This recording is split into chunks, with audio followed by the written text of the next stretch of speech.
Please put your hands together for Fiona Stanley. Is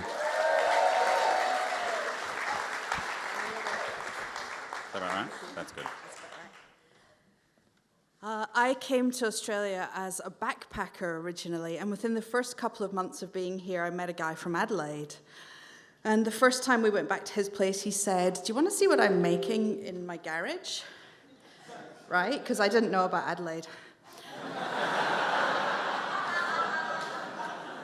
But actually, it was really cool. He was building a wooden sailing boat.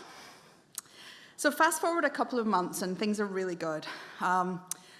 He liked me, and I really liked him.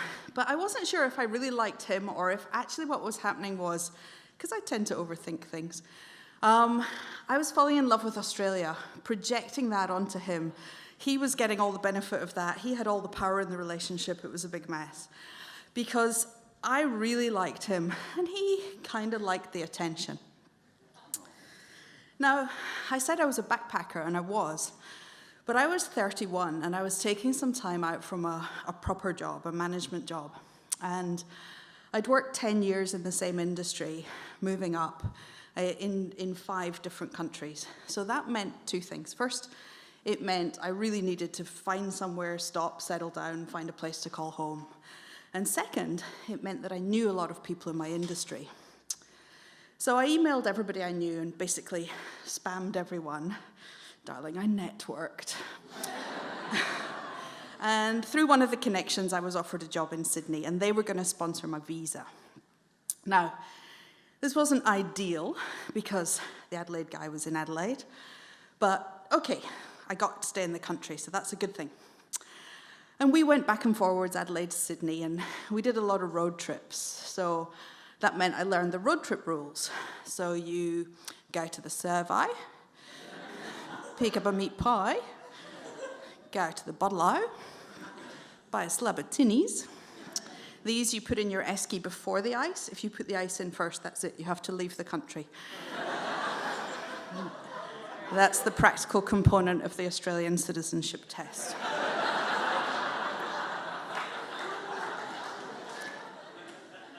Now, the job in Sydney was a disaster. Within a few months, they pulled their entire operation out of Australia, made everyone redundant, and with that went my visa. And I'd already rented a flat in Glebe, and I'd bought some furniture, and I joined Fitness First, and that's like a debt that you owe to a Colombian drug cartel.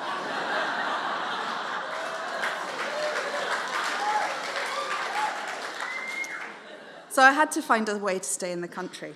And so I spoke to the Adelaide guy and said, "Hey, what about a de facto visa?" And he was not keen. And also for that one, you have to be living together, and he was very not keen. And rather than confront this extreme unevenness of this relationship, I thought, I'll just bury this and ignore it. Because I've always wanted to do a master's degree. So the next thing I did was I signed up for a master's at Sydney University, which was very expensive. And I was still going back and forwards to Adelaide, much more than he was coming to Sydney this time. And by now the boat was up and running, so I would go to Adelaide and we would go out on the boat and float around a bit, have a cup of tea and an argument.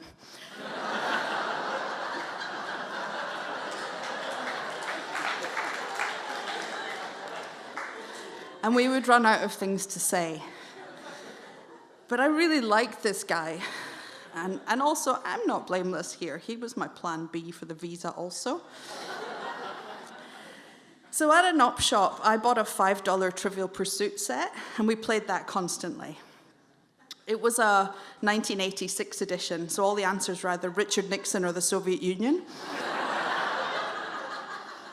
But there was a lot of Australiana in there as well. So I learned some stuff. And he would explain things to me. So I learned the correct way to address a kangaroo, which is, what's that, Skip? Learned about Sir Donald Bradman, learned about Ned Kelly, learned about Far Lap, a horse, and the Melbourne Cup, a horse race. Who says there's no culture? I also learned a bit of nationalism, so Far Lap, born in New Zealand, but not Kiwi. just like Russell Crowe and Crowded House and Lamingtons and Pavlova. True blue, fair dinkum Aussie, mate. So that was my education. A kangaroo, a cricketer, an outlaw, and a couple of cakes. So eventually the master's finished, and I got a new job, and this time they were going to sponsor me for permanent residence, and this is like the holy fucking grail.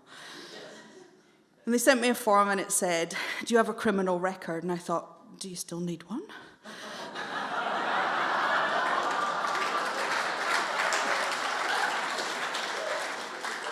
So I got my permanent residence, and the first thing the Adelaide guy said was, thank God we don't have to get married. And at that point, I realized I am worth more than your contempt. And the thing with the Adelaide guy was no longer a thing. But I still had to do my citizen... Thank you. Yes, thank you.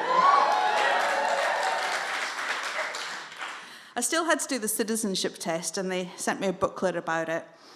And I open it up, and it's all, there's Skippy the Bush Kangaroo, and there's Sir Donald Bradman, and there's Ned Kelly, there's Lamingtons, and I knew all this stuff, so thanks, Adelaide guy, I am slightly contrite. So I did the citizenship test, and so for example, who lit the Olympic flame at the Sydney 2000 Olympics? And they give you 3 options. So the first option is Cathy Freeman, which is the right answer. Second option, Donald Bradman, by then in his 90s. Third option, Farlap. Now, Farlap died in 1932, but if I can imagine there was a horse that could have done this, it would have been Farlap. So this is Farlap now. He's got the Olympic torch in his mouth, and he's up, and whomp. That's Farlap. Anyway, I became an Australian citizen and went to a citizenship ceremony, not mine, actually a friend's, and they'd put a polystyrene map of Australia up on the wall behind the stage. And as the mayor was giving his speech, the map of Australia is just peeling off like it's going to fall. And no one's listening to the mayor at all because everybody's waiting and watching for Australia to finally give in.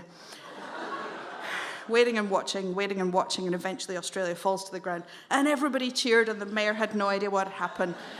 Thought he had said something really profound. And that moment right there, I realized, this is why I love Australia. Ladies and gentlemen, Fiona Stanley.